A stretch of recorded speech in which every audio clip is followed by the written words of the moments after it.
You know, for pretty much all of human history, when the sun went down, the fight was over. Our eyes, as amazing as they are basically useless in the dark. But in the 20th century, this incredible technological revolution kicked off, and it was all driven by one single critical need: to get the ultimate military advantage by completely conquering the night. So here's the ultimate military puzzle, right? When you literally can't see your hand in front of your face, how are you supposed to move? How do you coordinate? How do you fight an enemy who's just as blind as you are? For decades, solving this exact problem drove this huge wave of innovation, and it led to a technology that would completely redefine modern warfare. And here is the secret. It turns out the night isn't really dark at all. It's actually flooded with light. It's just a kind of light our eyes can't see. This near-infrared spectrum is just buzzing with energy from the moon, the stars, the sky itself. So the key wasn't to create light, but to build a new kind of eye that could see all the light that was already there.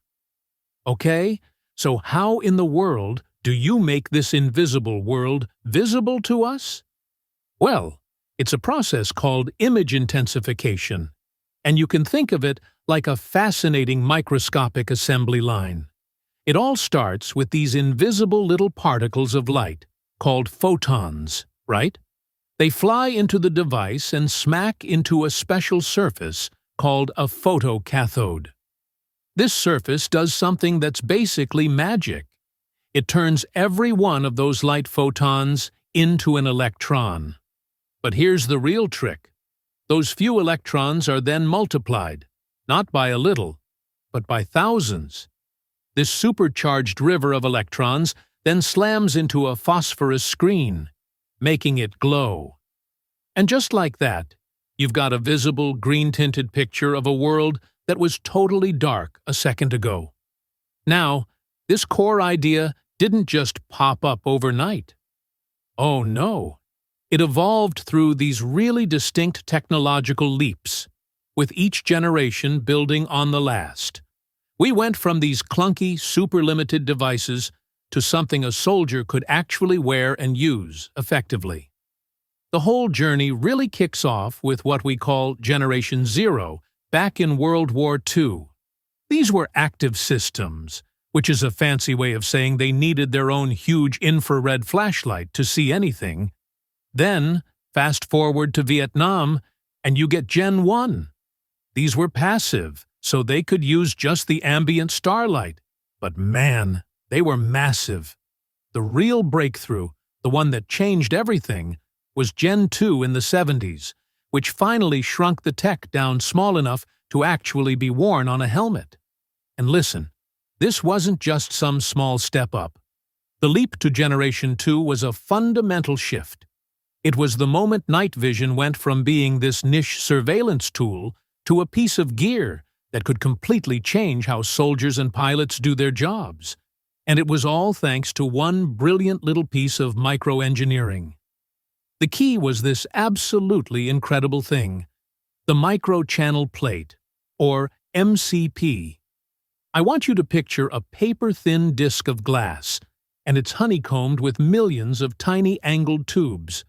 When a single electron goes into one of those tubes, it starts bouncing off the walls, and every single time it hits, it knocks loose even more electrons. It's a chain reaction, a literal electron avalanche, creating this massive amplification in a space less than a millimeter thick. That's how you shrink an amplifier the size of a refrigerator into a pair of goggles. It's genius. So, this new Gen 2 tech was powerful, sure, but it was also totally unproven in the real world. And in 1980, it was about to get tested in one of the most high-stakes, ridiculously complex special operations missions ever even attempted. The mission was called Operation Eagle Claw. The plan was, it was audacious. A nighttime desert infiltration to rescue American hostages in Iran. The success of the entire aviation part of the mission hinged on pilots flying low and fast through the desert using these brand-new AN/PVS-5 night vision goggles. But the mission was a tragic failure. And while, there were mechanical problems and a surprise sandstorm, the limitations of those Gen 2 goggles proved to be a critical factor. Pilots got completely spatially disoriented from the super-narrow 40-degree field of view. The bright lights inside their own cockpits were washing out the goggles, and the bulky housing on the device blocked all their peripheral vision. To top it all off, they had barely any training on how to use this new gear. You know, the tragedy of Eagle Claw, as terrible as it was, became this powerful catalyst. It was a harsh real-world lesson. It taught the military a critical truth. They didn't just need a device to see in the dark. They needed a fully integrated system designed to let them fight in it, one that was built for the brutal realities of combat. So those lessons learned the hard way in the Iranian desert directly fueled the next great leap forward in night vision. And the result was Generation 3, a technology literally born from failure and engineered for performance when everything is on the line. The big secret for Generation 3, it all came down to a new material, Gallium Arsenide. By using this to build that first critical surface, the photocathode, engineers created a device that was dramatically more efficient at turning that invisible light into electrons. The result? A tube that was way more sensitive, one that could pull a clear image out of even the darkest moonless nights. So in 1987, the Army basically put them in the ring together, head to head. And the results? Well, they were just undeniable. Gen 3's gallium arsenide photocathode was vastly superior in the near-infrared spectrum, which is exactly what matters on a dark night. The performance gap was just huge. Just look at this. This is maybe the most critical metric of all, target detection range. With Gen 3, soldiers could spot targets at 150 meters. That is a full 50% farther than Gen 2. In a firefight, seeing the other guy first is everything. And this was a massive, massive advantage. And it wasn't just about seeing farther. It was about reliability. We're talking 10,000 hours of operation before a Gen 3 tube was expected to fail. That's a 5-fold increase over Gen 2. For the military, that means less maintenance, lower costs, and more importantly, more trust in your gear when you need it most. So with Generation 3, you'd think the problem was totally solved. Right? The tech was sensitive, it was reliable, it gave soldiers a clear edge. But there was still this one fundamental limitation, a ghost from Operation Eagle Claw that was still hanging around. So think about this for a second. If you can see perfectly on the darkest night, if your gear is super reliable, what else could you possibly need? What problem is still left on the table? The answer, 40 degrees.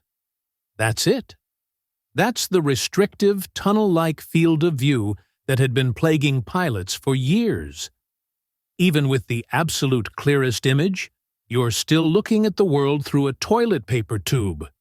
You've got no peripheral vision, which means you have no real situational awareness.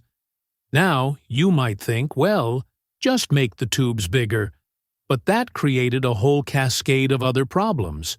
Worse resolution, a ton more weight, and the cost would be astronomical.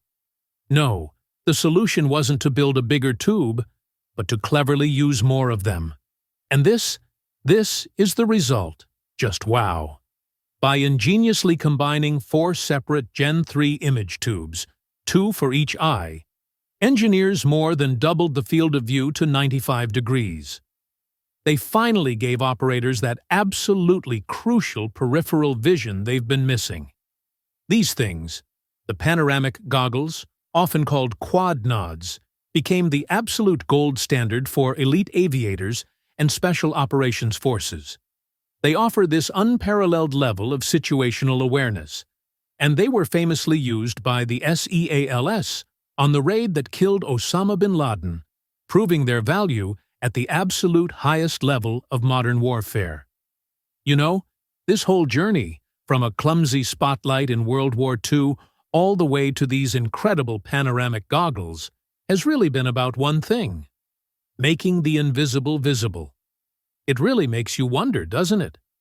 Now that we've pretty much mastered the night, what other invisible worlds are out there just waiting for the right technology that will finally let us see them?